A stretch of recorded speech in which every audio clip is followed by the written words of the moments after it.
Just, you know.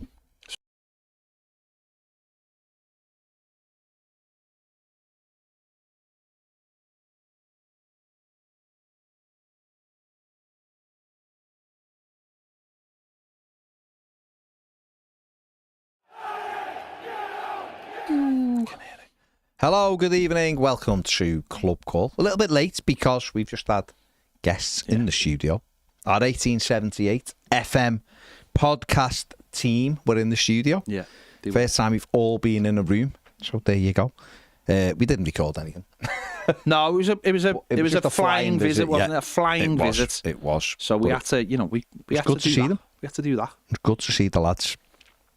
We hope you're all well. Ever. That's the first time you've ever met Sam, isn't it? First time I've ever been physically in a room with Sam. So there you go. Bigger than I thought. I've met the whole team. Good. Everyone. Well, so have I. No. You haven't met Andy Bush, though, have you? Oh, well, he's not part of the No, but team. he's part of the original He was the lineup. original, but he's made his bed and he can line it. And his tash. And his tash. He made his tash. He did. Well, did he make it? Maybe he did. I don't know. Oh, of course he made it. His body made it. That's him. Yeah. What do you mean? I don't know whether it's real. Are you splitting the subconscious from the body? I don't know whether it's real. The conscious mind, the subconscious mind. Are you? Yeah, that's what we're doing. Is that what we're doing? That's what we're doing. What a dark, deep topic to get into. That's where we're up to on Wednesday the 20th of November. Hope you're all good. It is, of course, the Club Call. If you're a Premier member or a YouTube member, you want to have your say, get in touch with us. I'm going to start off with this. Okay. You don't know anything about this, but I'm just going to bring it here right now. Right, as a conversation point. Go on. For us to start with. Okay. That sounds like a plan. So, Everton have got players' contracts expiring in June 2025. Oh, yeah. Okay. Ashley Young, Asmir Begovic, Seamus Coleman, Idrissa Gueye, Michael Keane, Abdoulaye Doucouré, Dominic Calvert-Lewin, Jack Harrison, Oral Mangala, João Virginia, Jesper Lindstrom, Armando Broja. All of those players could leave Everton on June the 30th.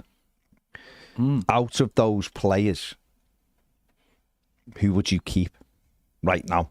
Obviously, this could change throughout the season, and you might be like, he's a guarantee, or no, I wouldn't want to keep him. But if you had to make the call now, going through those players, who do you think you'd give another contract to? So if we go down the list, Ashley Young. He's 40. I would. This will be highly controversial. I'd give him another year. No, Wow. No. Okay. Tell me. No, hang on. Just tell me why you wouldn't give him another year. Because he's 40 this Is season. that a real? Is that a real reason? I think so. Okay. I think so now. Okay. Don't get me wrong. He's been decent this season. He really has. We're only in November and the season goes to May. He's 40 at the turn, January, I think, or February. And I just feel like we've got. Is that more of like a? How can I word this? Is that more of just saying this looks terrible, or we're blocking someone's path, or the pathway? I think. Okay. Me personally, I think don't get me wrong. Like I've just said, he's done quite well this season. People have a go with him. He's done quite well this season. There's been games when he's been. Listen, the Brighton game day one, there's miles off it, and he's had a couple of other displays where wasn't great. But in general, he's done quite well. Yeah. But I just look at people like Roman Dixon. Yeah. And think, well, hang on a second. I can't argue with that logic. Maybe. Okay, so you'd say yeah, I'd say no. Okay, let me just counter what you just said, because I think everything you just said is right. I think Seamus Coleman's done, right? And I think that little bit of experience, even if they were third choice, or they were, I have no issue with that, saying to him, do you want another year? Okay. If you think body-wise you can do it. I know what you're saying, but I also think that's a risk. Oh, yeah, of course. So I would, almost as an insurance policy, Right, okay. say, do you want another year? Yeah. Because I think the fact that he can play left-back and right-back and have that versatility and play most games and be fit for most games, I'm not even that bothered about it. Because I look at him being fit near 40 And I look at Sheamus, who's 36, and Sheamus' body's gone. It's clearly done in terms of he can't get a run of fixes, so you can't trust him in any kind of situation. So the age thing is... But he might grow. It might just be at this moment. In 6 weeks, he might be. That's what I'm saying right now. Sheamus might be fully fit and flying again in a few weeks. We don't know. At the moment, he's at 3. But I think what this can tell us is that I don't believe that Sheamus will ever get back to any kind of consistency, because I think his body's failing him. I don't feel the same about Ashley Young just as we speak right now. So I think it's a purely football experience thing for me. Okay. Sound. Have we got someone? Yeah. We've got Rich, have we? Okay. All right, first caller is Rich. Rich, hello, and what do you want to say? Hi, can you hear me okay? Yeah. I can't. Yeah. Can you hear me? I can hear Rich. Okay. That's okay. Keep talking. It's fine. Okay. Go on. Yeah, go on, Rich. I can hear you. So Ped's just going to fix his earphones. Yeah, so what do you want to say, mate? Nothing. I can't. I haven't rung up for anything particular. I just rang up because I'm excited because I'm going the game on Saturday. Okay. Brilliant. So what are you excited for then? Come on, give us a bit of background to it, Rich. It's the first time I've been all season. Right. And so I kind of feel like, the kind of giddy kid going the game again. And just looking forward to getting to Goodison, looking forward to soaking up the atmosphere. And, I'm fully prepared to be bitterly disappointed by the end of the day. No, but, come on. No, I am looking for. I'm just excited. I'm just excited to go. And, maybe this is going to be the reset after the break. And, we're going to be better. We're going to be faster. We're going to be stronger. We're going to score some goals. Hang on, with a $6 million man. That's a reference for older people. Yeah. But why not? Why not? Mm-hmm. No, absolutely. You've got to be optimistic before the game, haven't you? Yeah, 100%. Yeah. It's great though. Yeah. It's great because I think sometimes people who get to go all the time do sort of. Not everyone, there's loads who will be like you, Rich, but I think we do sort of take it for granted when we're going, and other things do get in the way sometimes. You're dragged down by the situation or whatever. And I think it's boss when you hear people who are really energised. They don't get to go all, or they haven't been this season, and they're like, can't wait to get there. It's exciting, want to get in. And listen, the game will be the game, won't it? But you can still have a fantastic time beforehand, and hopefully you have a fantastic time during the game, and we win the game. Why Rich, are you hoping to get to more games at Goodison this season? Yeah, no, definitely I am. I mean, I was. It got to about the middle of October, and I realised that there's only however many games to go, and I mean, I used to go all the time, and I don't anymore. And you kind of get to a certain point, you think, if I don't go soon, it's going to be too late. So, I mean, that's what I mean, I love the little montages that you do, Ped, on your match reactions and stuff, because that's kind of capturing what it means to go to Goodison. That's kind of and as well, Baz, when you kind of do your little kind of pan round from the upper Bullins and all of that, we've got to get hold of that, haven't we? We've got to really kind of like treasure those moments, Well, and this time next year, that won't be the view, will it? We'll have a sensational view, and it will be amazing. Yeah, but it won't be that view, will it? It won't be that like Ped's vlog. It won't be there. Yeah, don't get me wrong. Super excited to go to the new place. Can't wait. But you're absolutely right as well. This is the beginning of the end, isn't it, so to speak? Yeah. And all that. So you should take it all in. Definitely. Well, once we get to Christmas, and it's like it's we get into January, and then it kind of will feel like we're on the last leg, then, won't it? And definitely. Yeah. No, I mean, it'll all be neutral as well, won't it? But it's interesting what you say there, because I think one of the I suppose benefits of a new stadium is because more people will be able to go that don't regularly go, and as you said, you are excited. And you see when you go to the cup games as well, isn't it? You get a lot of people there who obviously don't go every week. And they're all really excited, and the atmosphere's like lifted a little bit. Just that the positivity of people who haven't been driven into the ground continuously. There is that. So hopefully, when we do go to the new ground, people go, "Oh, it won't be the same," but it might be better because there might be that freshness, that energy of people who don't regularly go, but also the novelty of people, all of us going to a new place for the first time. When I create those videos, I'm often looking at the same things I've looked at for weeks and weeks, months and years of my life, and sometimes I don't appreciate myself when I'm sharing those things that to some people that's their match day experience. I've had so many people come up to me and say, "Oh, I loved that video, and that inspired me to come," or every week because I've moved away, I don't get to see that. That'll all be fresh when I do those videos from next season. That'll all be new to me. All of it will be new to me. I won't have seen any of that stuff either myself. So whether you're here or somewhere else, it'll be new.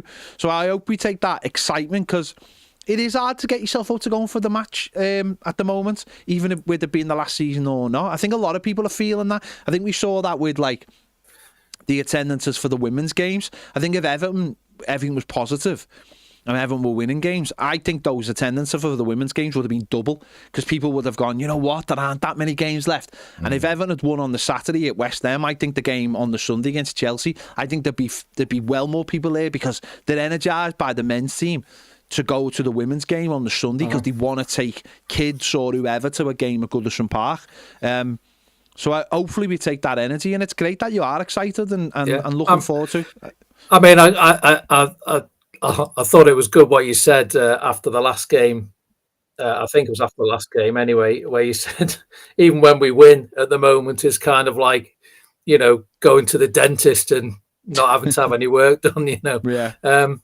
And I get that, I get that, it is a bit of a grind at the moment, and hopefully things are going to start looking up when the new owners come in, as long as we don't turn into Roma. But we can only hope, can't we? Just on the new ground, actually, there was some reports a couple of weeks ago that maybe the new owners wanted to increase the capacity. Was that accurate, or is that just because there's new owners coming in, people are kind of making up stories? I think we were told there was a conversation, didn't we? But I don't know. Obviously, no clue, Rich, as to how far that's sort of gone. Those conversations. It's something we both believe in, that the capacity should be increased before there's even a game played in there. And you can do that with smaller seats or whatever. Something Arsenal are trying to do right now. Look at how can they increase the capacity at the Emirates simply by putting smaller seats in to certain areas and bumping that capacity up a little bit. We know that Bramley Moore, Everton new stadium, has been designed for 62,000 people. So therefore, concourses and things like that, when people go, "Oh no, you can't do it because of whatever," we were told, and we've been told all the way along, it's 52,888, but can rise with safe standing and stuff to 62,000. So we're not saying there'll be another 10,000 in there. The Freegans will come in and get it to 62, but could they come in and maybe have a conversation that gets it to 55 or 50, 53, 54, 55? Who knows? But I do believe that preliminary discussions about is there any increase in capacity have taken place. Whether they go anywhere, whether the answer is it's difficult, I don't know. I honestly wouldn't like to say, mate, because I don't know. I'd just be guessing. You'd be having conversations, wouldn't you? Because you'd look at that number and say, anyone would go, can we make that? Is there any way of making that bigger? Is there spaces that we can fill? Whatever that is, I'm sure they will have had those conversations. But because they're such private people, obviously we're not gonna be privy to those conversations. But I think they are out there. I think because there are ways. I mean, we just said it then. The seats. Some people will look at the seats and go, they can be made smaller. There's no never they're too big. But if you can shave, I don't know, so much off one seat. For every, like, say, 4 seats, you might be able to get an extra seat in. That adds up, doesn't it? I know it's something Arsenal looking at is making the seats at the Emirates smaller to get more people in. Because someone even said to me yesterday, the documentation is still on Dan Meis's website saying that the attendance can go up to 62, and that means if it can go up to 62, then the facilities at the ground can cater for 62. Because that's something that was argued only a matter of weeks ago by people going, but if you put more seats in, there aren't the facilities. Well, if it says on Dan Meis's website that the ground is being built to hold 62,000, then it's got enough toilets, it's got enough food and drink places, it's got enough everything to cater for 62,000. So that's already been worked out as far as I'm concerned. And me personally, I would be looking, I've said the lazy boys, I just think they're nonsense. I just don't think in Premier League football or any football in this country, there's room for lazy boys. I'm sorry, I don't care how much money they bring into the club. If you factor in 500, 600 extra seats and you make them top of the line executive seats because they are in the best location in the entire ground, then to me, you do that. And if you can get 500 extra people into our new ground that add to the atmosphere, then that's what you do. If it gets 500 people off the waiting list, that's what you do. And the nonsense anyway, lazy boys at a football match, come on, grow up. Grow up. That's nonsense to me. I don't care. People be going, yeah, but you can get 25,000. I don't care how much money you pay for them. Going to the match is not about sitting in a lazy boy. It might be good for NFL, it might be good for any sport in America, but in this country, imagine sitting in a lazy boy and it's December and you're like all wrapped up in your coat and everything and you're sitting in this lazy... It's just, to me, I don't know what other people think, to me, that's nonsense, absolute nonsense. But listen, the football club will go, we're providing something that somebody wants, sound. But you know what I think more people want? Is a seat at the ground that they can afford to sit in, or even corporate seats that they can afford to sit in that cost like £3,000-4,000 a season. Lots of people will pay £3,000-4,000 a season to be sitting in a brilliant location in the ground and have corporate hospitality. Loads of people will pay that. You can't say, Evertonians come from L4 and they're all poor. No, that's people will pay to go in those seats. And I just think lazy boys, if you can get an extra 500 seats in there instead of 60 odd lazy boys, that's the first thing I'd do. And then you look for other places in the ground you can get extra seats in. Because my belief is the demand is there. Stop talking down Everton Football Club. Stop going, 52 is enough for us. No, it's rubbish. It's rubbish. Yeah. Because every other football club, every other football club right now is figuring out how to get their capacity over 60,000, because that will be the new standard bar. The way it's for years, it's been 40,000. It'll be 60 soon. Everyone will be looking to see how they can get 60,000. Yeah. No, I agree with that absolutely. And this is not the kind of name drop that would impress most Evertonians, but I did get to have a chat with Robert Elstone earlier this year, and he said, it was at a funeral, so I couldn't really kind of like get him by the lapels and put him up against the wall. But no, I did say to him, well, why didn't you make the capacity bigger? He said, I always think it's better to be. To like, kind of be a bit smaller, and then you're going to fill it up. And I said, but this is Everton Football Club. I said, what you want to have, what you should have, whenever you have the capacity or the attendance at a game, it begins with the number 6, because that says, that we believe that that's where we belong. Yeah. And, I think that just kind of says it all to me, the kind of mentality of the regime that we've had, over the last however many 30 years. But anyway, hopefully the new owners will come in and sort it out, and and we will get what we should have. But I'm not going to let it take the shine off it. No, God, not at all. Not at all. Nice one, Rich. Thanks for giving us a call. I hope you really enjoy Saturday. I hope we all really enjoy Saturday. So thanks for that, mate. Enjoy it, Rich. Take care, mate. Nice one. Cheers, fellas. See you. Bye. Ta-ra, pal. Ta-ra. Brilliant call from Rich there. Looking forward. James is going to get our next one lined up right now as we speak, because people are waiting. They are waiting. So all we need is James. All you need is James to sort it out. Controversial. Who have we got now, James? Lee. Okay. Lee, hello, good evening. What do you want to say? Hi boys, can you hear me? Yeah.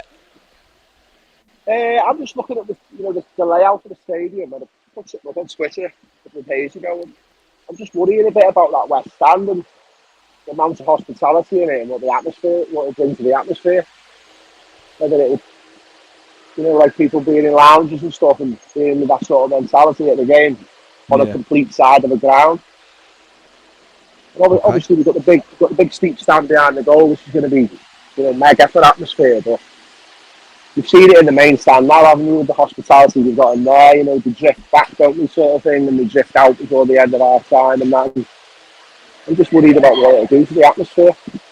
Do you think it'll be a problem, or? Well, I know not. I know it's not the entire stand is not corporate, and I know Everton are releasing some more details at 6 o'clock about the family stand, which is at the end. Again, it's west to north, so it's right in the corner. So again, I don't know. That's a dedicated family stand, and also you've got the south stand slightly wrapping into it as well.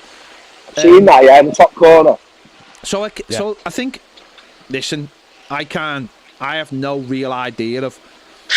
I think we've been in the process for a long time, since day one, really, and I've been lucky to go into the live buildings and have a look at some of the facilities, and Baz has been in there as well, and we've seen the width of the seats and everything, the different widths of the seats. We've seen loads. I think what they've tried to do with. They don't like you saying corporate hospitality. They don't believe it's corporate hospitality. They believe it's hospitality for everybody. The way they look at it is the average person can either maybe afford a season ticket if they're slightly more than an average wage, but most people can go in there on a one-off basis. And it's a very relaxed thing. It's not suits. It's not like sitting down and fine dining. It's not supposed to be stuffy. It's supposed to be going the match.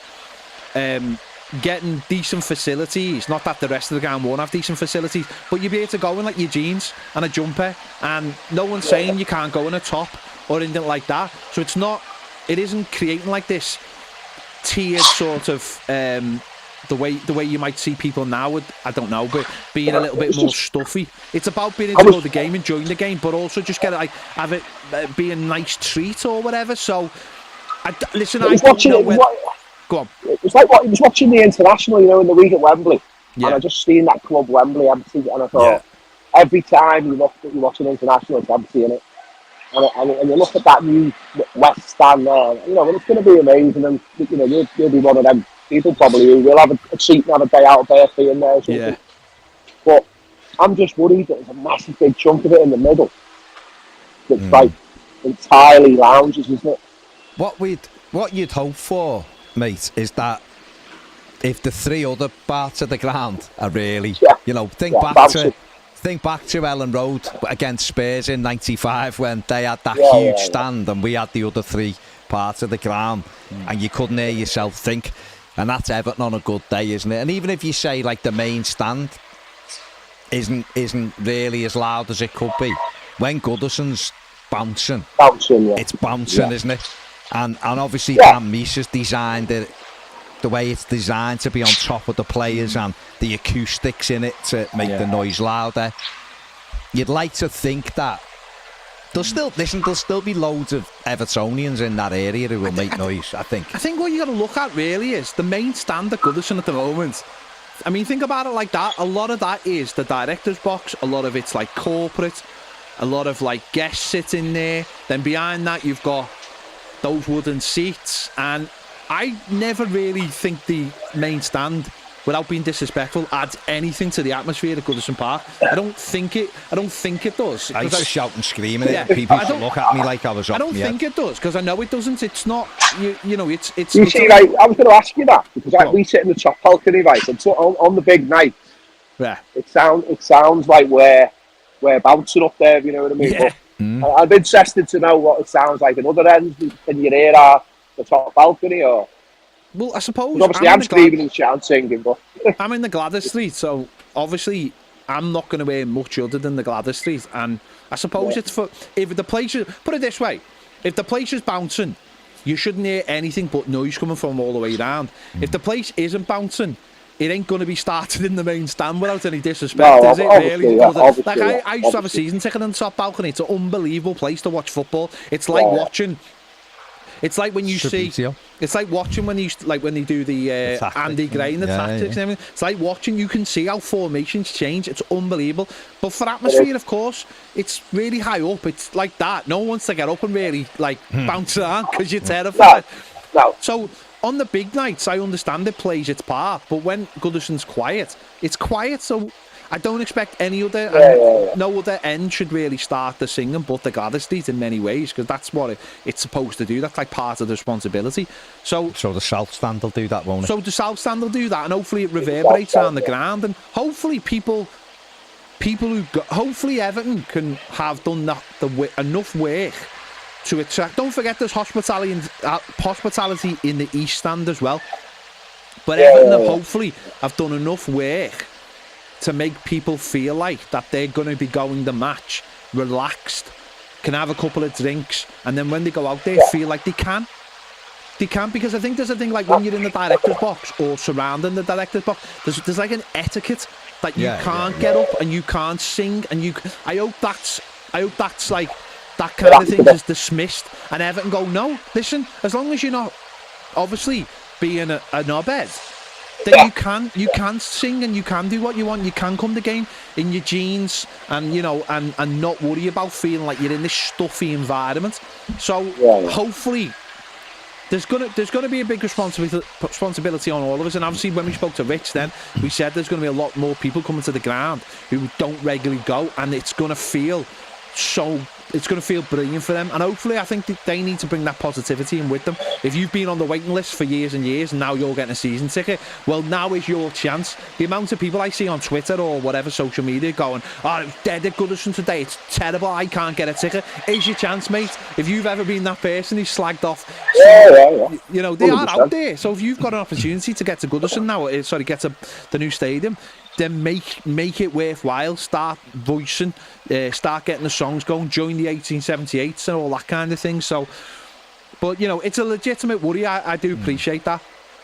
Yeah, I mean, as we say, it's not a massive worry. It's just looking at the stadium and getting familiarised with the different stands and just looking at it and thinking, I hope it doesn't end up empty. Like at certain stages, 5 minutes after kick-off and stuff like that. Yeah. Still milling out with a glass of champagne in their hand.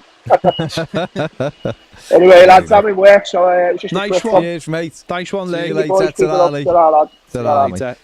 SB, the waiting list is 30,000, I believe, between 25 and 30,000, apparently. So, we would easily fill more than 52. Pro Dreamer says we'll have an extra 12,000 at least to get the atmosphere going. Okay, is it Mike? Mike left. I think it's Fletcher, but I'm not sure. No cameras or mics on. Has he not put it in the chat? Yeah, but about 3 people with no. Oh, okay. Okay. Oh, okay. So okay. It might be Fletcher. Well, we'll find out. We'll find out. So put it through and we'll know. Hello? Hello? Hello? Hello, can you hear me? All right, Fletch, you're all right. All right, okay. I'm sorry. I thought Mike was next. I do apologise. He's disappeared. Go on, mate. You're all right, Fletch. Go on. All right, sorry. Yeah, I just wanted to briefly speak about the philosophy of the club, guys. We're not thinking far-reaching enough in terms of what we want to achieve, in my opinion. Okay. So go on then. Like, I've been looking at the merchandise over the past couple of days, and everything's just dreary. Everything's a drag. Everything needs to be modernised. Everything needs to be upbeat. Okay. Yeah. All right. How would you do that? I'd get a load of new designers in for the kits, for the merchandise, for the merchandise, particularly when it comes to the jackets and the training gear and things like that. Right. I'd also work on a plan to advertise Everton on a more global scale as well. Yeah. And I just think the whole media team, the whole media narrative need to get behind it. Well, the new owners coming in, they just need to bring some bold leadership into the club and be able to make Everton go that next step further. Yeah. Don't disagree, mate. I just wanted to comment as well that I think you. Go on. Sorry. Go on. Sorry, go on. I just wanted to comment as well that I think you guys are doing really well keeping the club going in terms of putting up a counter offensive to that media narrative, because usually you guys are the fans, you guys are the heart and soul of the fan base. So it's like, it's basically keeping up that narrative, and it's a good place to go to speak and to talk about our views and things like that. And it's like, if it wasn't for us as fans, Everton would be 100 yards backwards. Fair play. Okay, well, listen, this channel exists for fans to put their points across, and we try to take the temperature of that. And some people will agree and some people won't agree, and we've got our own opinion, of course. What you're saying there, I sort of agree with. I don't like it when I see fellow Evertonians sort of settling and going 17's all right as long as we're in the Premier League. I don't like that, because that's not how I view it. I don't like it. It's a waste of time, isn't it, Baz?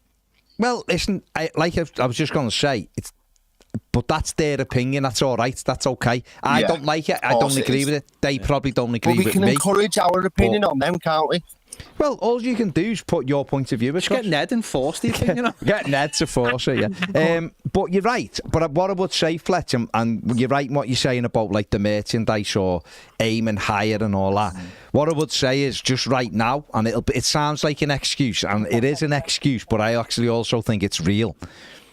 No decisions like that are going to be taken right now. No one's going to be forcing that right now, because whether we like it or not, we're in that limbo, final knock-ons of the takeover. Yeah. Now, when it's done, I think we might start to see that. These are world-renowned business people who and Roma's a nice brand.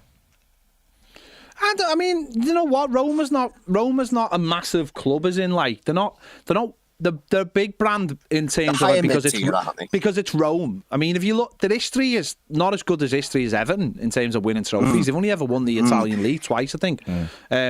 So their brand is very strongly attached to Rome as a city. So of course, loads of people visit Rome, and therefore Rome and Roma, so that way. But you're right. But this is where our new stadium comes into it, doesn't it? I mean, this is something we spoke about heavily for the entire time we've been doing this channel. It's like you got to puff your chest out and go, this is who we are, and the stadium will help that. Of course, you mentioned that's what we need. Yeah, so I mean, Sean Dyche is just like having the last drag of a cigarette, isn't he? No, I'll be honest with you, right? Whether I don't think Sean Dyche should actually come into it in terms of the stadium or trying to make Everton a global brand. There's loads of things you can do. Spurs this week. That's ongoing. This week, Spurs changed their badge slightly. They took Tottenham Hotspur off it. I couldn't recognise it at first. Sorry, I couldn't recognise what they'd done to it. But the point being is, right, someone in a room has said that badge on its own, and Liverpool did this in the summer. Liverpool's badge, I mean, everyone looks at Liverpool badge and then they know it. It doesn't need anything round it. It's just the badge. So now Liverpool, when they're on TV, the colours as well, can't they? So when they're on TV and everything, all they show is that badge. Well, Spurs are doing something similar, because they're saying we don't need anything. That's our logo, even the silhouette of it. Now we've been doing that with our tower. But at some point, you've got to go all in. You've got to say, if that's going to be our badge going forward. A replica of the 1983 to 84 but forget about it.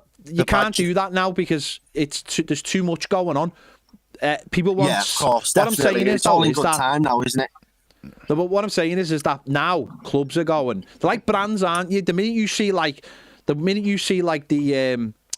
the little Amazon thing, you know what it is straight away. Yeah. The minute you see like a Nike tick, the minute you see an Adidas thing, the minute you see loads of large brands, you can see it. It doesn't need any detail on it. You just know what it is. And Everton, so Everton have to say, that's what we need. What are we going for here? Are we going for the tower, which is instantly recognisable if you educate people? Or are we going for the badge, which is massive and it's got all kinds of...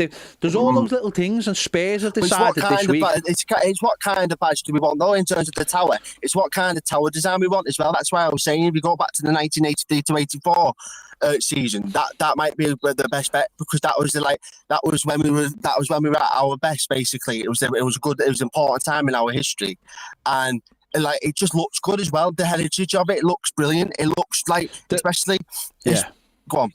I was just going to say, but the only issue with that is, Everton have got 2 badges at the moment. So I'm just saying this as like to follow from your point.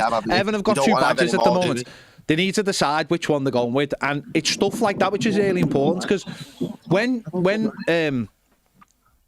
NBC started in America 10 years ago showing the Premier League games, they had this massive advertising campaign with all the badges, and you couldn't get on like a train in New York without seeing like an Everton badge. And then Everton got rid of that badge after a year. Now, I'm glad they did because I thought it was terrible. But Everton lost that brand identity in a heartbeat. So you've got to establish what your brand is and then run with it and then plaster it everywhere. So Everton have got it. So as we move into the new stadium, we've got to decide what our brand identity is and run with it and go big with it and make it. Well, that's now on ever for Everton.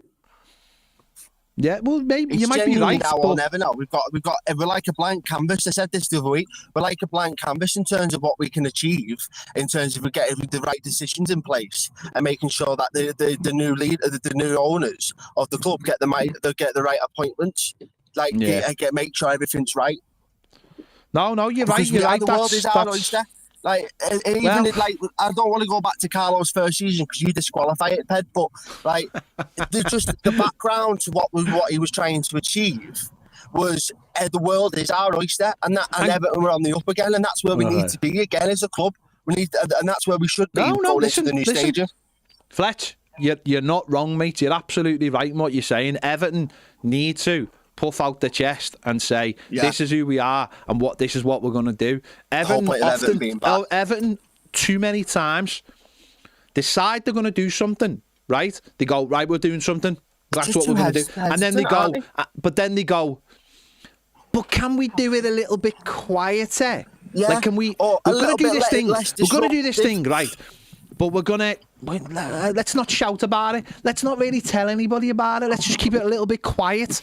And we're doing it. We're doing the thing you asked us to do, but we're not. There's little media narrative as we exactly. Can. So they don't go big with something. So when they've got a chance. Yeah, that's what it needs to be. It needs to be a massive party, Everton, doesn't it? Yeah. We need to go big. We need to go big. Totally agree with you. Yeah. And I totally agree with you, Ped, and it's now on ever for Everton now because it's like there's only so long we can hang on by a thread in the Premier League. Well, to be honest, there's only so far we can keep doing that. To be honest, the stadium is the great reset, and it is a time to go puff out the chest, and you only get that one chance to impress people. All eyes are going to be on Everton starting the next season. All eyes across the world. Premier League. That's why we need to get a decent manager in. Regardless of who it is, we need to get somebody who's won it, has been there, done it, wore the t-shirt. Not Jose Mourinho, though. Not Jose Mourinho. No. That's on hold because I think he's flirting with Newcastle at the moment. No, we're not having Jose Mourinho ever. We'll see what happens. We won't see what happens. We're never getting him. I'll block the entrance to the ground so we can't come in. I'll just put the Dixie Dean statue on your head. That'll be fine. Right. Fletch, nice one, mate. Speak to you soon. Take it easy. See you later, fellas. See you later, mate. Mate. Always a good caller, Fletch. Whether you agree or you don't agree, he's always a good. There's always Mourinho in there with Fletcher as well. Right, who've we got now? Mike. Let's get Mike on. Mike, are you there? Hello, Mike. James is just sorting it out. Oh, okay. Mike, are you there? Yeah, mate. You're all right? All right. Go on, then. Go on. Give us your. All right, lads. You're all right? Yeah. And James, don't apologise, mate. I know you knew. Don't worry about it. You've got to fall before you can walk, mate. I mean, true. Go on, Mike. Right, okay. So, well, mate, I'm going to pull the elephant in the room, which everybody seems to be skimming over. Hang on. You're going to pull the elephants in the room?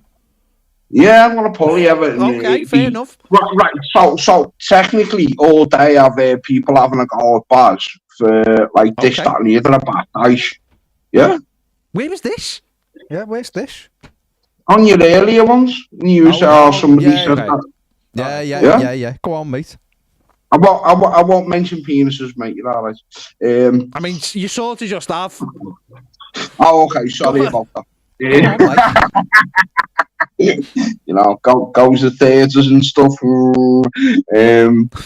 But Right, okay. So it's great that we've got a brand new ground and this, that, and the other, and whatever. But I need an international break, and we still haven't got rid of that absolute bloody idiot on the sideline.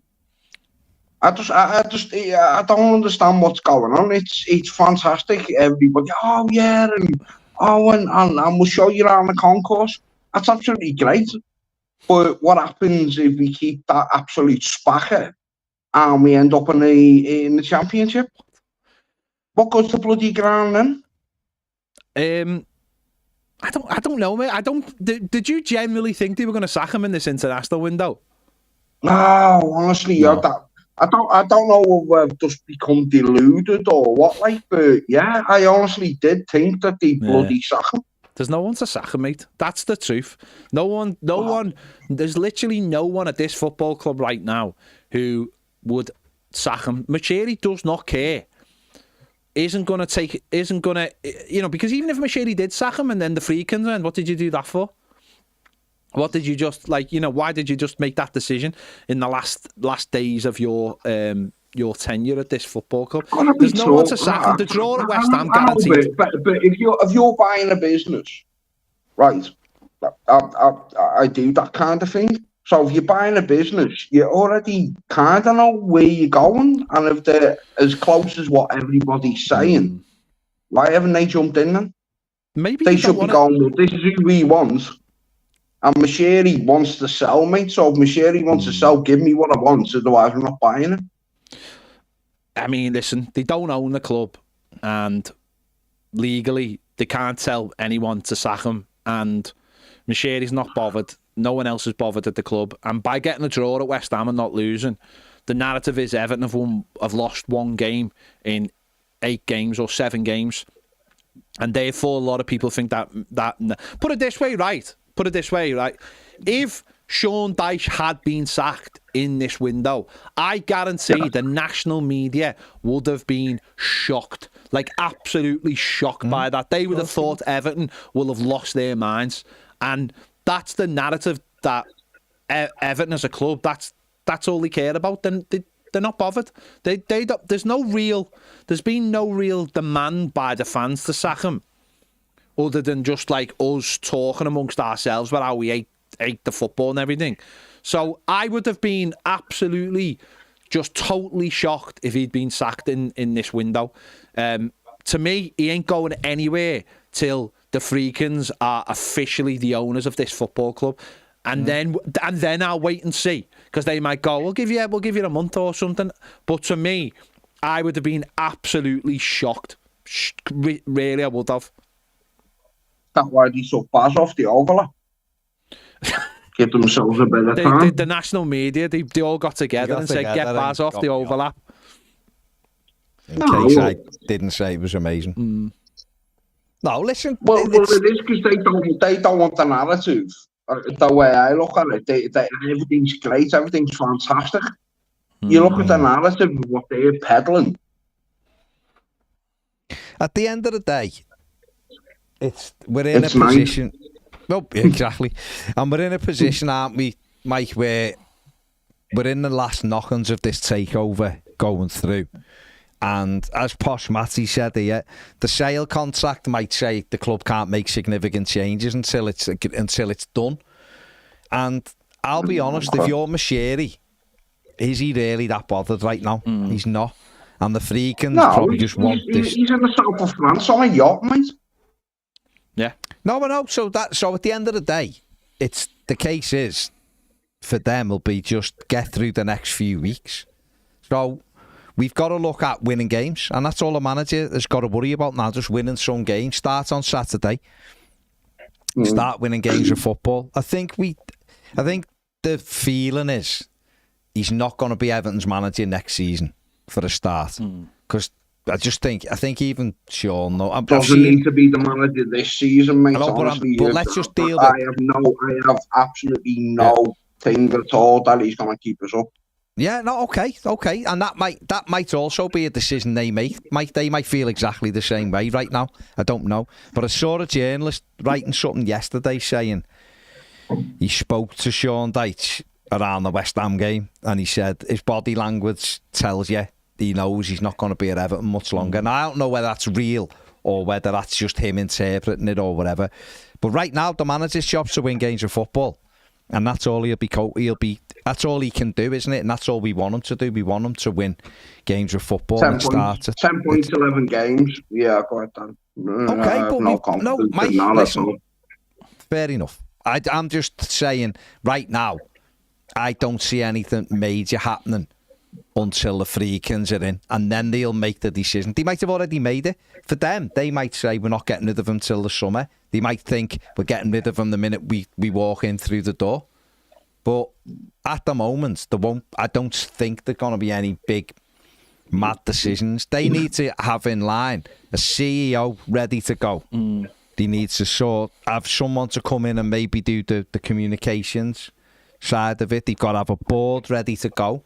And then they might have a new manager or whatever. I don't know. I don't speak to the freaking group and haven't, so I wouldn't have a clue. But I would hope for Fletch, definitely not Mourinho. I was playing protection at Tottenham when Mourinho was there. The fans hated him, the players hated him, the staff hated him. No, you're all right, mate. Well, listen, I don't think the freaking sacked Mourinho, so I don't think he's going to be someone they go to. I'll be honest. Hopefully not. Hopefully not. No. Right, nice one, Mike. Top man, mate. Yeah, no dramas, lads. You have a nice one, yeah? Cheers, and mate. You take care, Mike. Ta-ra, mate. See you later. You've made it too hot now. It is warm. Yeah, nice one, Baz. Nice one. You've made it too hot. Yesterday was freezing. I wore a hoodie today because I was like, and I'm roasting now. Whew. We've got Ben. Is Ben going to bring the temperature down? I don't think so. You don't know. Okay. He might do. Ben might be like the Iceman. Hello? Hello, Ben. Go on. Good evening. What do you want to say? Can you hear me? Yeah, can hear you, mate. Well, I'll reiterate what you said there, Baz, because really we're in limbo. Because two entities have said, Freakins are fine, but at the minute we're relying on those arseholes, the Premier League, to say, Freakins, you can come in. Yeah. Now we know what they're like because we've just aligned ourselves with Man City. Then go, well, sod you, we'll take as long as we like. So you can come in for your takeover. And we don't trust little Dickie Masters, do we now? Oh, not a chance. You know what I mean? And that could be just before the January window when it's... Well, we don't know what they're doing behind the scenes. Hopefully they are. But it could muck us all up. Hopefully not. What do you reckon? I don't buy into these conspiracy theories about the Premier League. I think the Premier League actually did us a big favour last season by not approving 777. So, listen, I don't listen. That's true. It is what it is. These things. I personally don't, because I've got no idea what they have to get through. I don't know what they have to do to get signed off. I don't know what proof they have to give. I don't know how long it takes to look into the background of people. You know, to us, you'd look at these people and go, yeah, you've got loads of money, Sand. But of course, maybe loads of other people have presented themselves in the past and said, we've got loads of money, Sand. And it looks like they've got loads of money. They have got another club, but 777 had 5 or 6 clubs. I just don't understand why it takes 13 weeks to look into the background of rich people who I'm sure open the doors and go, yeah, is everything we've got. But this is the process. It seems mad to me that it takes so long, but they are trying to... I also, in many ways, look at the situation and go, when was the last time we saw a football club, something happened to like they did Portsmouth? But on the flip side, that you'd go, well, what if 777 had got hold of us?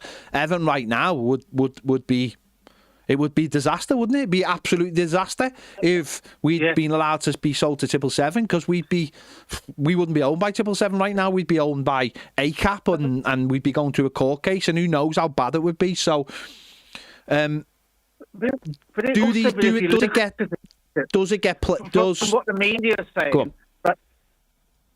Go on, say that again. If you look from the media saying, if you look from the media saying, they go, "Oh, there's some big rigmarole around Roma," and obviously they're the owners.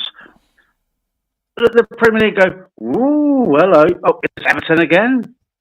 I know that's conspiracy theory again, but I just don't trust the Premier League whatsoever. Like for example, the offside. With it's working great. The Champions League, they have to wait for a ball. Fucking ridiculous. They don't have to wait for a ball. That's nonsense, by the way. They don't have to wait for a ball. That's what they said. That's nonsense. They don't have to wait for a ball. That's just not true. Because a lot of the countries across Europe are using the same technology, and they don't use an Adidas. That was their excuse. Exactly. They weren't happy with the ball. They're not happy with it for one reason. They're all making excuses. That's a universal thing, though, isn't it? That's not a conspiracy theory. By the way, I do not agree in terms of with the offside thing. The offside should be brought in, and they are clearly dragging the feet for whatever reason. That is a little bit weird.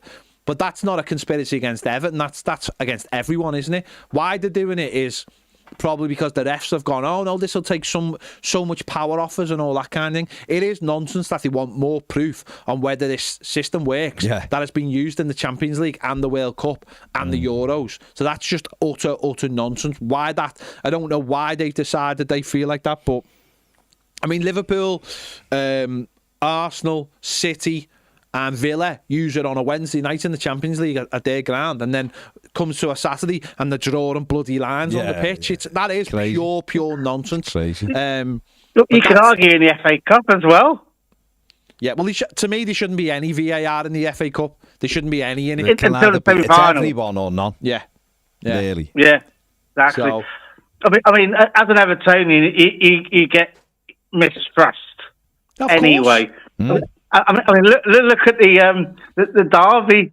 I mean, that's hilarious. I thought it's about time we had a bloody penalty or something going with us. Yeah.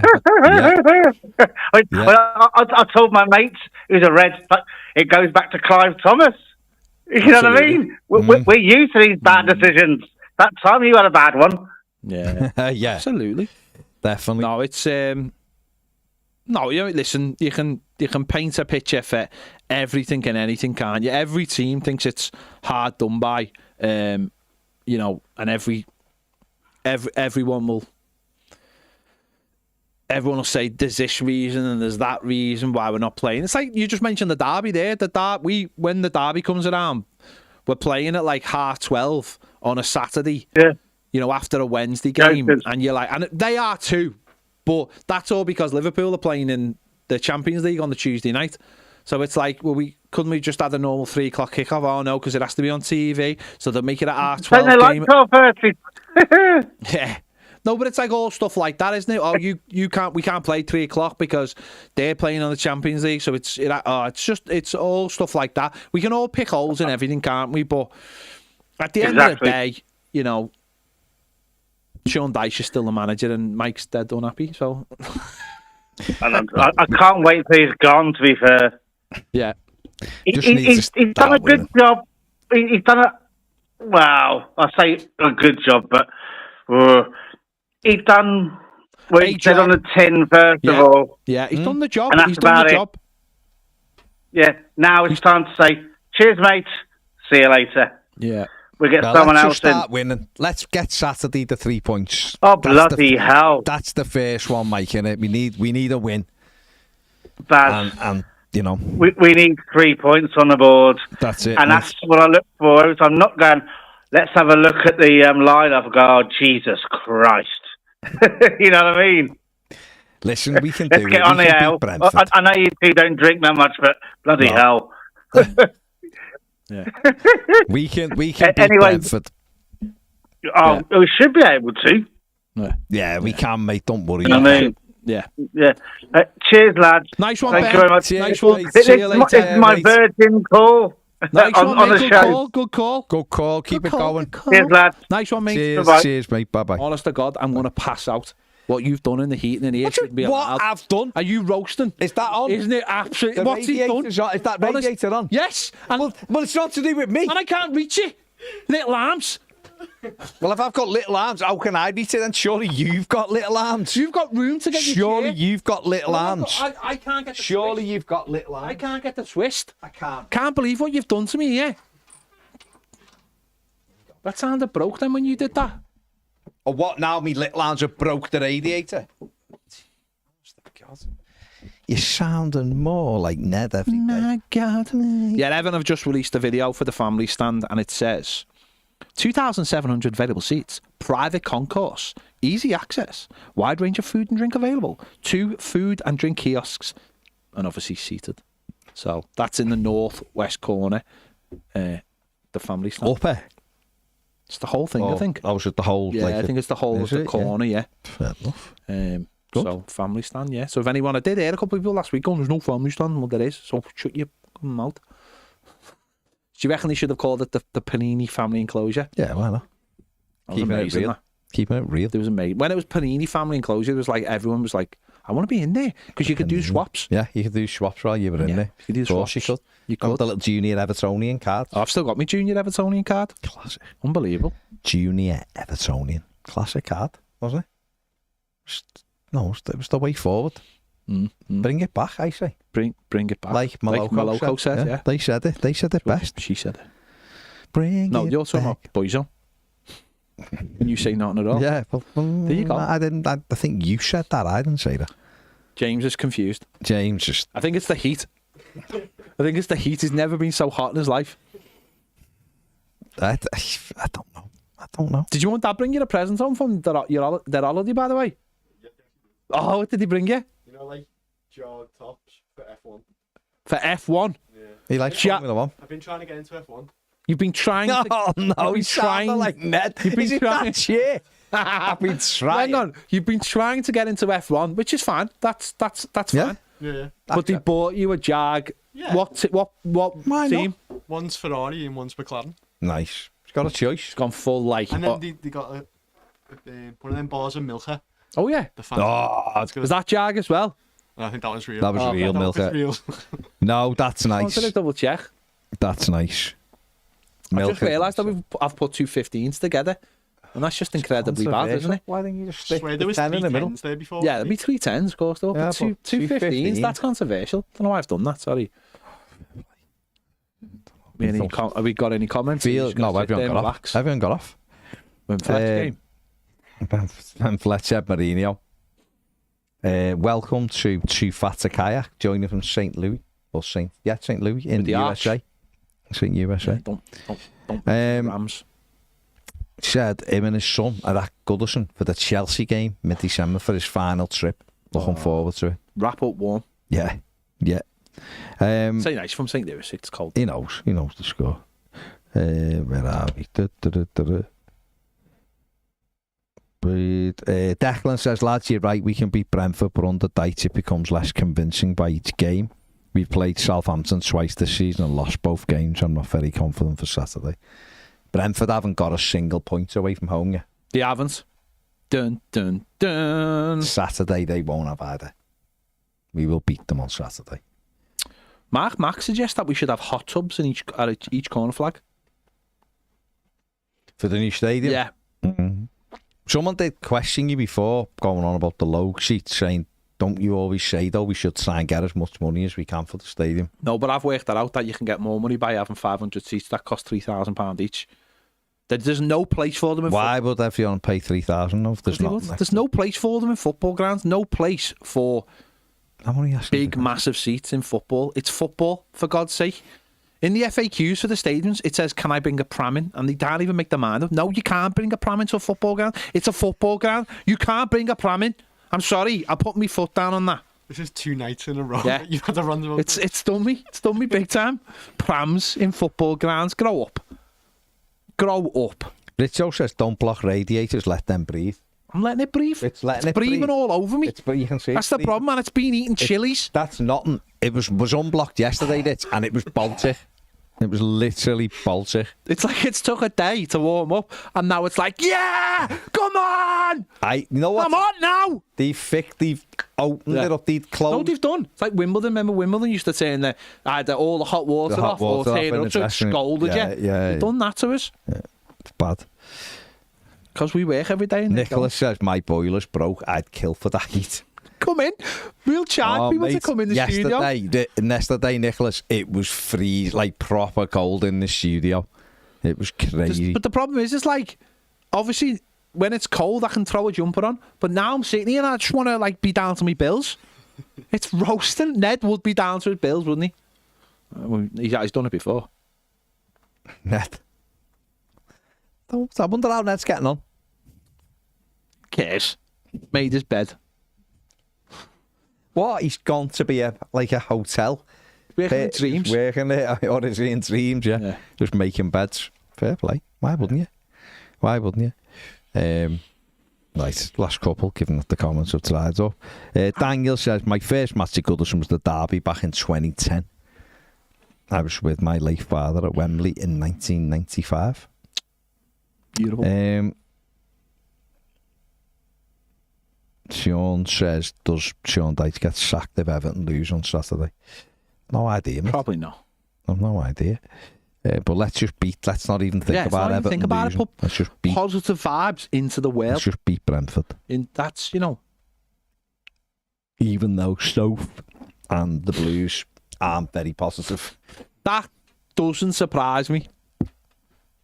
Sophie says, enters Everton. With Brentford not getting a single point. And the Blues says, oh God, no. Positive. This is where we've got to change the mindset.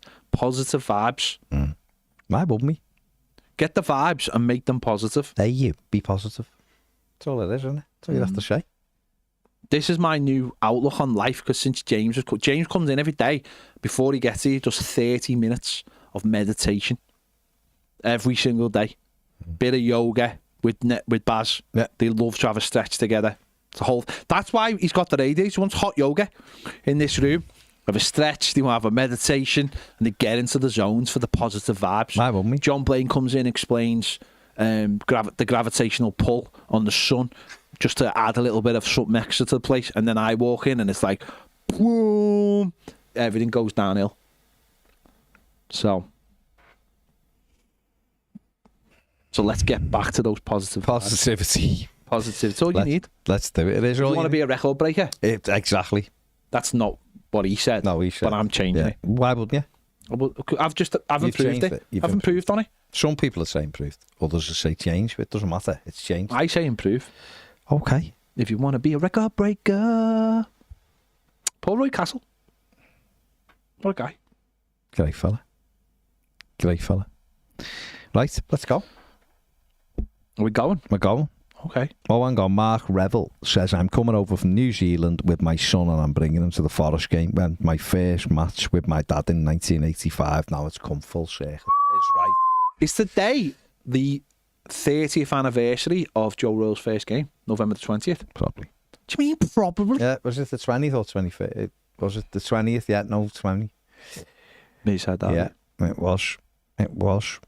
Ride out. Big dunk and ride out. Big dunk, ride out. Tremendous. What a day.